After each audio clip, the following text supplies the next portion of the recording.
দুপুরবেলায় জম্পেশ একটা খাওয়া দাওয়ার পরে জম্পেশ করে একটা ঘুমও হয়েছে। তোজও ঘুমিয়েছিল বলে ফরচুনেটলি আমিও ঘুমাতে পেরেছিলাম। এখন বিকেল ওই 5:30 মতন বাজছে, আমরা সবাই মিলে বসে চা খাচ্ছিলাম আর তার সাথে গল্পগুজব চলছিল। 6:30 বাজতেই রেডি হয়ে নিলাম। আর 6:30-র আগে গরমে এখন কোনো মতেই বেরোনো যায় না, ইভেন এখনো পর্যন্ত রাস্তায় বেশ গরম। এখানে একটা দোকানে দাঁড়িয়ে একটু হেনা কিনে নিলাম, কারণ কি টিনার বিয়ে সামনেই আসছে, তো চুলে হেনা করতে হবে। তারপরে এসেছিলাম মামার বাড়ি। এইখানে তোজো তো তার বেস্ট ফ্রেন্ড গৌরীকে পেয়ে গেছিলো, তাহলে আর তোজোর কিছুই লাগে না।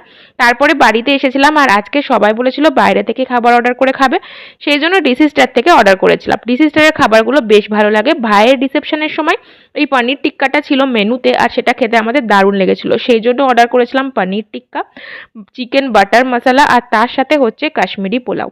বাকি খাবারগুলো বেশ ভালো করলে পরেও এই পনির টিক্কাটা কিন্তু বেশ ঝাল দিয়েছিল।